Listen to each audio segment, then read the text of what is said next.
মাঝে মাঝে একদম আলোচনার মূল কেন্দ্রবিন্দুতে থাকেন, আবার মাঝে মাঝে আলোচনা থেকে সরেও যান। অনেকটা বাতাসের মতন নরবরে খুঁটির মধ্যে আপনার ঝুলন্ত ছিল ওনার অবস্থানটা। 5ই আগস্ট বাংলাদেশের আওয়ামী লীগের সকল নেতাকর্মী, এমপি, মন্ত্রী, স্বয়ং সাবেক প্রধানমন্ত্রী শেখ হাসিনা ওনার কপাল পড়লেও শাহাবুদ্দিন চুপ্পু সাহেবের কিন্তু কপাল পড়ে নাই। ভয় ছিল, টেনশন ছিল। আপনি যদি কালকে ওনার ছবিটা দেখেন, স্ক্রিনে দেখছেন, চেহারার মধ্যে একটা উজ্জ্বলতা ভাব আসছে। নর্মাল অ্যাক্টিভিটিস একটা আউটলুক কিন্তু আমরা এখন দেখতে পেলাম। দীর্ঘদিন মনে হয়েছে যে ওনার ঘাড়ের মধ্যে কেউ বন্দুক রাখছে, উনি অ্যাজ এ রোবোটিক কথাবার্তা বলেন, হাসেন না, চেহারা কেমন অন্ধকার অন্ধকার রাখেন, কিন্তু গতকালকে তিনি বেশ হাস্যোজ্জ্বল ছিলেন। দর্শক, চমকটা হচ্ছে রাষ্ট্রপতির সাথে গতকালকে 3 বাহিনীর যারা প্রধান আছেন তারা সাক্ষাৎ করেছেন। এই সাক্ষাতের মধ্যে বেশ কিছু বিষয়বস্তু ছিল যেগুলোকে সবাই ভাবছে যে আপাতত যতদিনে অন্তর্বর্তী সরকার আছেন ততদিন রাষ্ট্রপতি শাহাবুদ্দিন চুপ্পু তিনি আর তার পদ থেকে সরছেন না, বা তাকে সরানোরও আর কারোর ক্ষমতা নাই। এই কারণে যে তাকে সরাইতে গেলে সাংবিধানিক একটা ইস্যু তৈরি হয়ে যাচ্ছে। বিএনপি কৌশলে অপছন্দ করলেও রাষ্ট্রপতি হিসেবে শাহাবুদ্দিন চুপ্পুকেই চাচ্ছে। সমন্বয়ক সহ ভিপিনুরের যে দল আছে ছোটোখাটো, তারা অনেকেই, জামাত সহ তারা অনেকেই চাইছে রাষ্ট্রপতিকে সরাইতে, তো তারা কিন্তু আসলে সফল হয় নাই। তো এর মাঝখানে গতকালকে সশস্ত্র বাহিনীর দিবস উপলক্ষে রাষ্ট্রপতি মোহাম্মদ শাহাবুদ্দিনের সাথে সাক্ষাৎ করেছেন 3 বাহিনীর প্রধানরা। তো সেখানে আপনার গতকালকে সন্ধ্যায় বঙ্গভবনে এই সাক্ষাৎ অনুষ্ঠিত হয়। রাষ্ট্রপতির প্রেস উইংয়ের পাঠানো এক বার্তায় বলা হয়েছে, সশস্ত্র বাহিনী বিভাগের সর্বাধিনায়ক রাষ্ট্রপতি শাহাবুদ্দিনের সঙ্গে, মানে যে বাহিনীগুলো আছে সবগুলোর বস কিন্তু অধিনায়ক, বস, ক্যাপ্টেন হচ্ছে এই রাষ্ট্রপতি। তাহলে ভাবা যায়, তো কালকে স্বাভাবিক সবাই ওখানে গিয়েছে। তো শাহাবুদ্দিনের সঙ্গে সন্ধ্যায় সাক্ষাৎ করেছেন সেনাবাহিনী প্রধান জেনারেল ওয়াকারুজ্জামান, নৌবাহিনী প্রধান অ্যাডমিরাল এম নাজমুল হাসান এবং বিমান বাহিনীর প্রধান air chief marshal Hasan Mahmud Khan. 3 জন সেখানে গিয়েছেন। সাক্ষাৎকালে রাষ্ট্রপতি দিবসটি উপলক্ষে সশস্ত্র বাহিনীর সব সদস্য এবং তাদের পরিবারবর্গের প্রতি শুভেচ্ছা ও অভিনন্দন জানান। ইভেন মুক্তিযুদ্ধের কথা আবারও তিনি এখানে স্মরণ করেছেন। এই কথা আজকে কিন্তু সহজে কেউ বলে না, তবে একটু কালকে ডক্টর মোহাম্মদ ইউনূসও সেনাকুঞ্জে সেই প্রোগ্রামে যাওয়ার পরে তিনি কিন্তু মুক্তিযুদ্ধের কথা বলেছেন।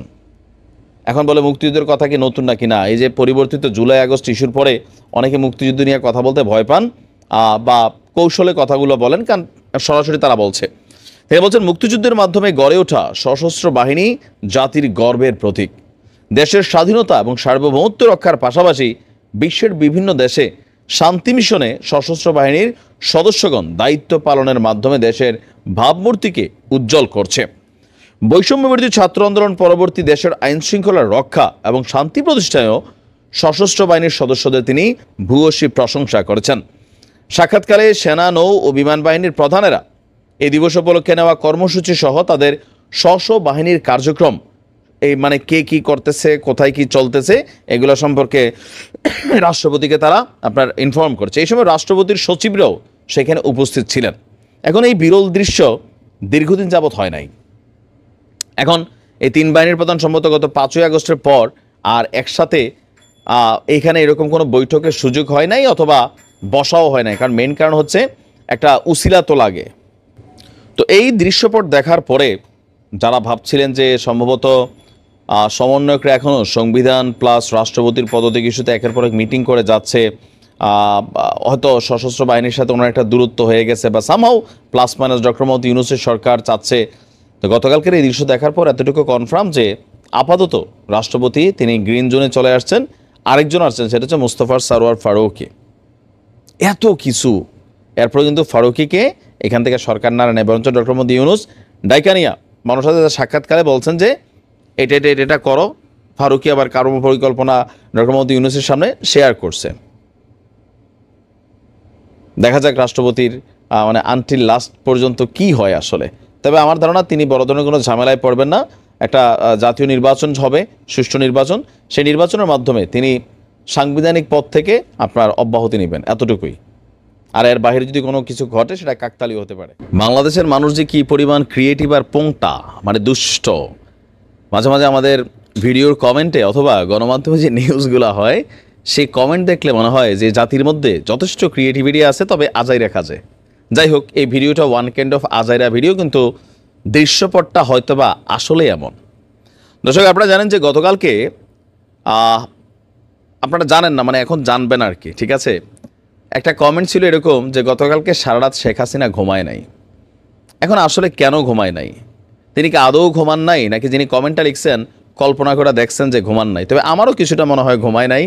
এই কারণে ঘুমায় নাই যে বিরল দৃশ্য শেখ হাসিনা গতকালকে দেখছেন, এটা দেখার পর আওয়ামী লীগেরও বহুত নেতাকর্মীর ঘুম নাই যে দেখো ঘটনাটা কি। মানে গতকালকে সেনাকুঞ্জে বেগম খালেদা জিয়ার সাথে যে দৃশ্যপট তৈরি হয়েছে, এই সেনাকুঞ্জে 12 বছর পরে, প্রায় 12 বছর পরে তিনি সেখানে গিয়েছেন। ডক্টর ইউনূস সহ উপদেষ্টারা, পাশাপাশি সমন্বয়করা, খালেদা জিয়া যে খালেদা জিয়া, মানে এটা বুঝতে হবে এখন শেখ হাসিনা পালাই গেছে দেখে আর কি, বাট এই লেভেলের মানুষদের সামনে গেলে বাকিদের এমনি অটোমেটিক ঘাটটার ঝুঁকা যায়। তো খালেদা জিয়া যখন বসলেন, উপদেষ্টাদের পাশে থাইকা যে বিনয়, একদম কদমবুচি টাইপের একটা অ্যাক্টিভিটিস, ডক্টর মোহাম্মদ ইউনূসের চেহারাতে অনেক দিন পর আমরা হাসি খুশি একটা ভাব দেখছি, গর্ববোধ করেছেন, আনন্দিত ফিল করছেন। সমন্বয়করা বলতেছেন আপনি ছিলেন প্রেরণার বাতিঘর, আবার আপনাকে সম্মান দিতে পারে আমরা খুবই গর্বিত, আনন্দিত। তো এই বিষয়গুলা যখন একদিকে টেলিভিশন স্ক্রিনে আসছে, পত্রিকা জুড়ে এই খবর আর এই খবর, তো শেখ হাসিনা কি বাংলাদেশের এই দৃশ্যপট দেখেন নাই? অবশ্যই দেখছেন। এখন এই দৃশ্যপটটা দেখা তিনি আসলে কি ভাবছেন গতকালকে?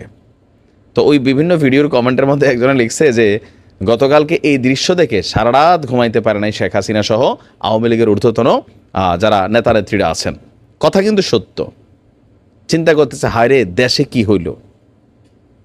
মানে এটা কল্পনা করা গেছে ঠিক 4 মাস আগে বা 5 মাস আগে বেগম খালেদা জিয়া তিনি কি লেভেল আসলে ফেস করছেন, সেই জায়গাতে সেই যে পরিবর্তিত দৃশ্যপট। ইভেন গতকালকে আরও একটা জিনিস আওয়ামী লীগের জন্য একটু হতাশাজনক হয়ে গেছে, সেটাও হচ্ছে কি সমন্বয়ক এবং বিএনপির মধ্যে যে একটা দূরত্ব হয়েছিল।